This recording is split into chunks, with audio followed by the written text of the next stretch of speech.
Welcome to Humane Voices, the official podcast of the Humane Society of the United States. I'm Kelly, and today we're going to be trying out a new co-host, Chad. Carrie is not with us today. She will be back, but I'm excited that Chad's going to come out from the camera, the keyboard, the audio, and join us. Hopefully he won't alert the FCC to anything, say anything outrageous, but I guess if we trend, that is okay. Chad, thank you for joining me. Absolutely, Kelly. Thank you so much. This will be a good one. This is a great topic today. This is. I'm very excited. We've got quite a bit to cover today, and I think that our listeners are really going to learn a lot. We're going to be talking about the American Kennel Club, better known as the AKC. And our guest today, he is no stranger to the AKC. It is John Goodwin. He is the Senior Director of Puppy Mills at the Humane Society of the United States. John, thank you for joining us. Hey, thanks for having me. And you found a new co-host who's one of the two people at HSUS that have worked here longer than me somehow. Well, and he's been in the background, John, maybe for a good reason. I guess we're going to find out today, that we've kept him hidden out there, but we're going to bring him out into the light. So today is certainly to talk about the AKC and hear from you and all of your knowledge, but also let's let Chad out a little bit. I appreciate it. Well, let's get into this, John. So give us a quick explanation of what the AKC does. Who is this organization? Yeah, so the American Kennel Club, despite whatever impression most people have of what they do, is simply a dog registry. And what that means is that people with certain, that breed dogs or following the bloodlines of their purebred dogs will have paperwork that shows the pedigree, who the parents were, who the grandparents were, who the great-grandparents were. And the AKC's job is simply to maintain that paperwork. Now, they do also set up events like dog shows and agility shows and things like that. But at heart, they're just a dog registry. So I think that you mentioned the perception out in the public. I think that seems accurate. I think people have a misunderstanding of what the AKC does and doesn't do. Now, can you tell us what they don't do? Well, what the AKC doesn't do is they don't live up to the slogan they used in the past, the dog's champion. They're not helping the Humane Society of the United States or any of our partner organizations pass laws, for example, to protect dogs. What they do instead is they bring in lobbyists and they mobilize grassroots support to oppose measures that protect animals because they believe that those measures might, cost a puppy mill a couple bucks or something. So now you're saying you've been involved in this fight. You and your team have been involved in this fight against puppy mills for years and years. And puppy mills are absolutely atrocious for dogs. It seems like the AKC, with the perception of them out there, they would be a good ally to help you in the fight against puppy mills. So you're saying that's not true? Yeah, it's not true. Now, they would be a wonderful ally. No question about it. We'd love if they changed their position and became an ally. But they don't. And why not? Well, probably the majority of breeders that register dogs with them only have a few litters a year. Small scale breeders, maybe their dogs live in the home, probably nothing really objectionable happening there. And then there's a small handful of these real high volume puppy mills that are registering their dogs with them. Now, here's where the problem arises. Who do you think has more pull? Granny, who has 1 litter of pugs a year, or the puppy mill that produces 1,000 puppies a year and registers 1,000 puppies a year with the AKC? Obviously, there's a lot more money coming in for those puppy mills, so they have all the influence in determining what position the AKC will take on a whole host of issues, including the puppy mill issue. But so John, let's say I bought a dog from a breeder and it's an AKC registered. So that means it doesn't come from a puppy mill, right? Well, unfortunately, all it means is that the dog was registered with the AKC. That's literally all it means. The dog may have come from a puppy mill. Doesn't mean the dog came from a puppy mill. AKC registration simply gives you no idea. What it does tell you is who the dog's parents were. It doesn't tell you if the dog's mother is living in a rusting cage in Southwest Missouri, though. So I think and I think when we hear AKC registered, along with that people think that that is a stamp of high quality, environment, and everything is on the up and up, and it's a good thing. But you're saying it's not necessarily true. Right. Again, all it means is that there's a piece of paperwork that confirms who the dog's ancestors were, first, second, third generation, and so on. There have been police raids on puppy mills where the conditions deteriorated so much that cruelty statutes were being violated, and sheriff had to go in and make arrests. And these were people who registered all their dogs to the AKC. In some cases, AKC had even come out to their kennel in the short time period before a raid happened. I know of at least one, maybe I think a couple of examples of that.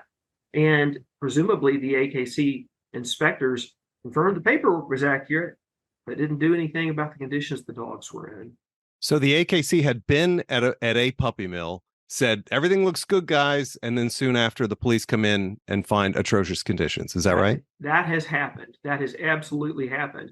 And it gets to the fact that they're not there to ensure that the breeders adhere to some sort of standards of care. There's no written program I'm aware of where they would look and say, okay, does each dog have X amount of space? Does each dog get X amount of exercise every day? What they want to confirm is the integrity of the paperwork, because they don't want someone doing what they call hanging papers, which is where you have a fraudulent paperwork from pedigree, showing maybe the puppy came from a more prominent dog in a bloodline, for example. That's what they're trying to protect against.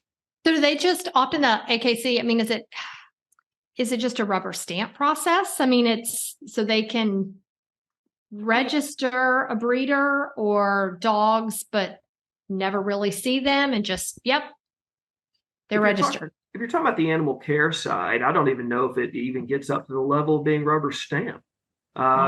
I think that they're probably pretty vigorous about making sure that the paperwork's accurate, because that's the butter on the bread right there for the AKC. But the animal care side, despite the impression that they actively try to leave with people, that's just woefully lacking to the point that I would describe it as non-existent. So I think we all have friends who, buy a dog, they get a new puppy, and they talk about, oh, my dog has papers, and he's AKC certified, or whatever the terminology is. But you're telling me that doesn't mean anything about the dog's health and the conditions that the dog was raised in. It means nothing about either of those things, health or the conditions the dogs are raised in. And I know what you mean. I mean, I remember running into a guy at a dog park. He was very proud of his new dog. I'm talking about AKC. I didn't want to burst his bubble. I just bit my tongue, because he was so proud. And I understand those feelings. But the fact is that it just confirms that your dog's parents are who the paperwork says. Now, John, so your team for years has produced the Horrible 100 report, annual report. It's a list of 100 dog breeders across the country that are absolutely terrible. Yeah. These are just terrible dog breeders that you say never go to these guys. Are any of those AKC registered dog breeders, if I'm using that terminology correctly? They are. And we know that despite the fact that the AKC doesn't have like some sort of public list of breeders that are registering puppies with them, but through other means, maybe through someone who filed a complaint with us about a particular puppy mill and submitted some paperwork with the dog or whatever. Through those sorts of means, we've linked dozens of Horrible 100 puppy mills to AKC registrations. It's probably a lot higher, but so much of this information that we would need to confirm that is privately held by the AKC. But yeah, there's been a good number of entries in the Horrible 100 report that registered their puppies to the AKC. You could have a consumer, John, that gets a puppy from a breeder and they see that it's AKC registered and think everything is on the up and up, when that same breeder, has dogs registered through the AKC, but the same breeder could be listed on the worst list that you all publish.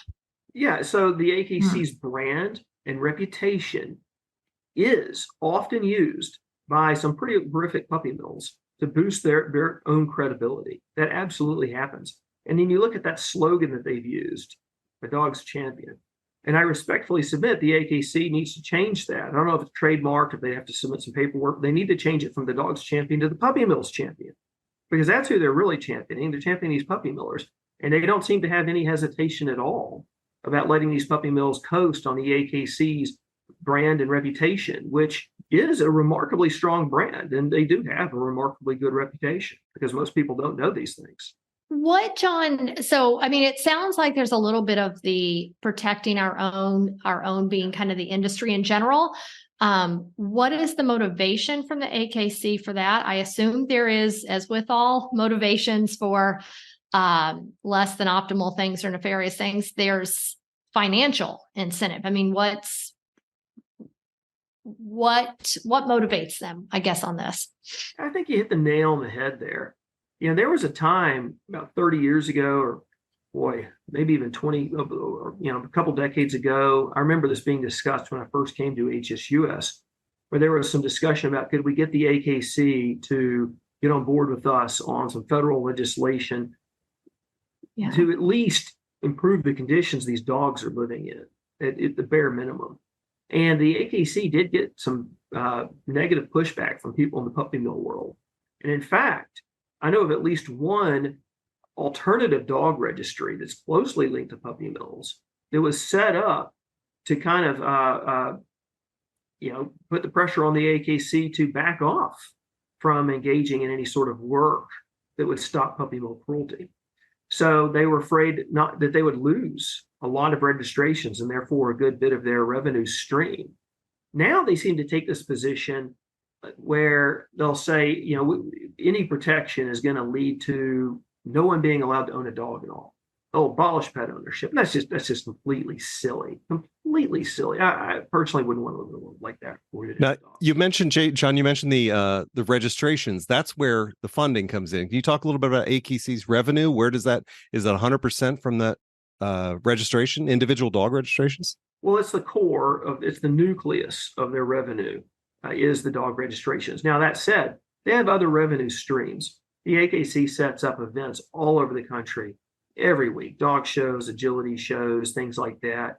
And they have some little side businesses, microchip services, branded swag, all sorts of other little things to get revenue coming in. And that became necessary for them because they, while we don't have solid data on their registration numbers because it's a private organization, they don't have to release those numbers. For years, we've gotten anecdotal bits and pieces indicating that the registration numbers were trickling down. Now, a lot of that's probably because these so-called designer breed hybrids became very, very popular. The AKC is going to make money off a Cavalier, King Charles Spaniel, or Poodle, but not Cavapoo necessarily. So, but for whatever reason, their numbers really started to trickle down. At least that was what people believe and understand. And so they come up with all these other ways to get revenue coming in. Now I want to circle back. John, you mentioned initially some years ago, considering AKC possibly joining us in fights. And it sounds like that we often, we're certainly not partnering with the AKC, and they often are pushing back against things that we're trying to do to protect dogs. Can you just talk a little bit about that? There are so many common sense bills that we have backed that the AKC has opposed. There was a bill in New York to ban debarking of dogs, which is a process where they crush the dog's vocal cords so that they don't make loud barking noises that maybe offends a neighbor or something like that. And we were saying, no, you shouldn't do that to a dog. They opposed that bill. The AKC opposed a bill that would have protected dogs from their vocal cords being crushed? That is 100% right. Wow. They also opposed a bill in Georgia and other states too, similar legislation to prohibit the possession of animal fighting paraphernalia. Now, their argument is, well, dog fighters run a dog on a treadmill to condition him, but maybe a responsible breeder has a treadmill. Well, you know what? I have a crowbar. Because I have to do work around the house. Sometimes crowbars are burglary tools. And in a certain context, someone could be arrested for having a crowbar in the trunk of their car. Next to it, maybe a TV with the serial number scratched out, possession of burglary tools. Law enforcement understands the context of these things. rather than working with us just to make sure that the language would protect any breeder who used a treadmill for good reasons, they just oppose. They oppose. Same thing. So they had the opportunity to come to the table and say, okay, we're concerned about this slippery slope, but they just opposed the bill outright that would have protected, in this instance you're talking about, dogs who are being used as fighting dogs. I could give you an even more disturbing example. There have been a number of bills that the HSUS has advanced to stop animal sexual abuse, bestiality, and or maybe to tighten up those laws so that you can't possess an animal for those purposes or whatever. And the AKC is opposed to those bills because they're concerned that, well, we might have someone who's has to gather, what they need to gather to do artificial insemination. Okay, well, don't oppose the bill. Ask for an amendment to make it clear that this doesn't apply to some sort of legitimate artificial insemination. But they don't come to the table and say. Well, and I think that's so important, John, because so many people, again, I mean, the perception, and I think people think AKC, champion of dogs, Right. and that they would actively oppose legislation that would protect animals when we're talking about bestiality laws. Yeah. Exactly. And everybody's appalled by that, right? I mean, that's a disgusting thing. And I don't understand the ideological grip there. We see this in a lot of issues where there'll be organizations that'll say, well, we can't give an inch, because they'll take a mile. But I think that's really intellectually weak. I mean, if we're going to take that slippery slope position and say, well, we're not going to do this one good thing because, someone could take it too far in 100 years, then, okay, well, that goes both ways. Should we legalize dog fighting so that we're further back on that slip? Because, hey, if the Humane Society has to deal with legal dog fighting, then I guess they won't be, doing anything else that someone thinks maybe goes a little bit too far. John, you mentioned earlier some of the dog show things, and I think they're that's where people think they're aligned as well in those dog shows around the country. I wanted some of the breeding standards that I'm sure AKC supports or has some policy on include things like that I've read, like having the dog's ears cropped and the tail cut off. Is that, and the AKC is okay with that? Can you tell us a little bit about that? Yeah, so the AKC registers around 200 different breeds. Right. And there's about maybe 400 globally, about 400 dog breeds, but there are a lot that don't really have any serious population numbers in the United States. They register about 200. And some of those breed standards, and that's the breed standard is what color the dog should be, what size the dog should be, what shape should the dog be, et cetera, et cetera. Some of those dog breeder standards say the dog should have erect ears, no tail. So they'll sit there and cut the ears so that they're erect, or they'll dock the tails, ear cropping, tail docking, cut the tail off when they're a little baby, a little puppy. And that to me is just a form of mutilation. I mean, if there's like a specific instance, a specific situation where a veterinarian determines that the tail needs to be removed, then fine, that's fine. If it's for the animal's benefit. But these particular standards are not about the animal's benefit. They're just some arbitrary cosmetic standard. And some countries have banned ear cropping and tail docking. I really would like to see us get there in the United States because let the dog keep his tail. I mean, it's just a silly thing.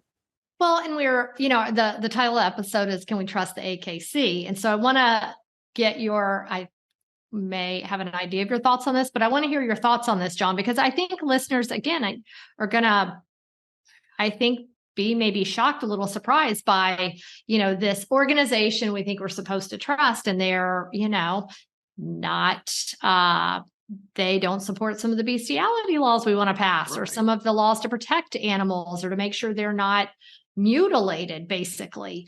So I guess, John, the question is, can we trust the AKC? Your thoughts? Well, it depends on what we're trusting them to do. If we're trusting them to defend puppy mills and oppose good common sense animal protection legislation, then yeah, we can trust them to do that. But can we trust them to be the dog's champion? I would say hard no. And it doesn't have to be this way, though. Yeah. Look at some other issue like fur industry, the National Trappers Association. Well, we just want the fur trappers out of business, right? There's no role for a group like the National Trappers Association, in my view, in a civilized society. AKC, they're not in that same bucket. We're not opposed to dog breeding. We're not opposed to registering purebred dogs. They could be an ally. They don't have to be hostile and taking the most reactionary position on these issues. I don't see it changing anytime soon, though.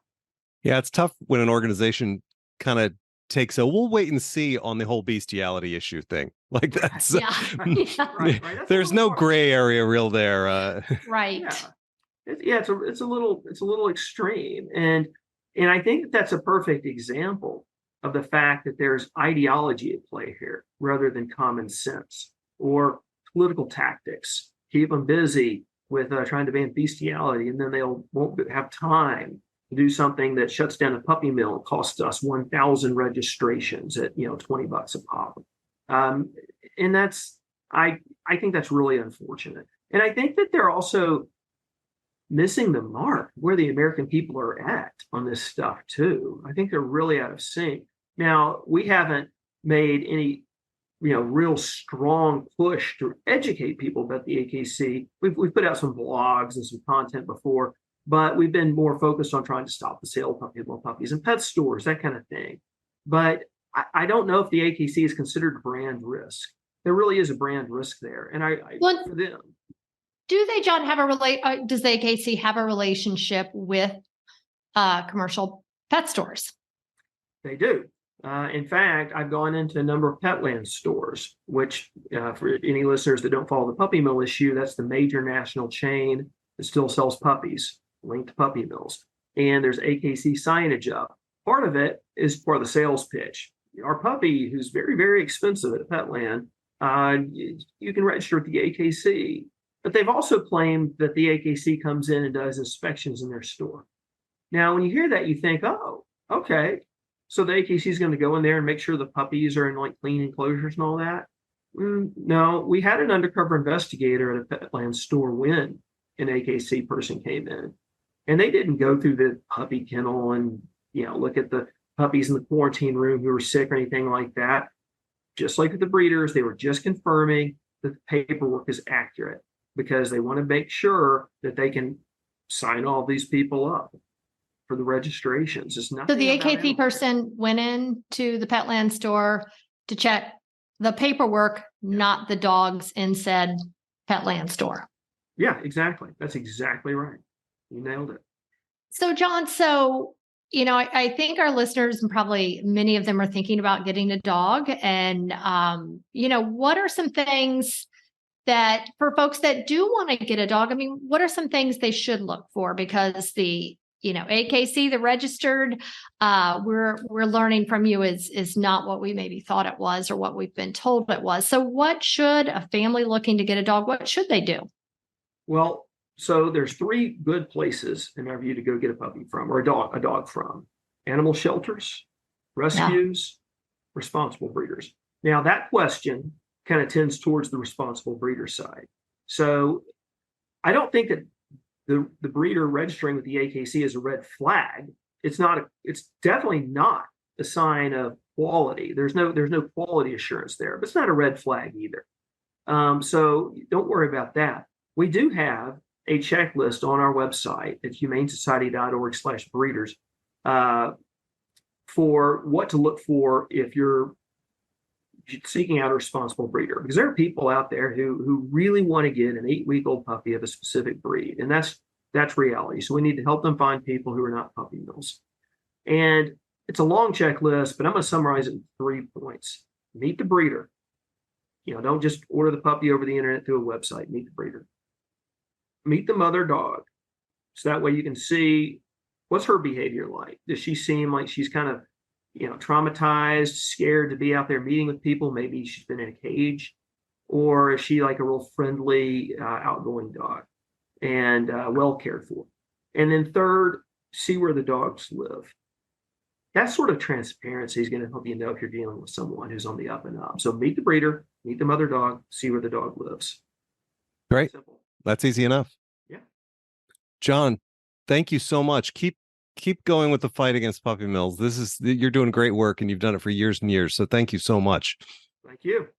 Listeners, thank you so much for joining us on Humane Voices. And Chad, it was great to co-host with you. Sorry, Carrie, you may be out of a job. And of course, John Goodwin, thank you for joining us and sharing so much great knowledge about the AKC, what it is and what it isn't. Humane Voices podcast, we will see you next time.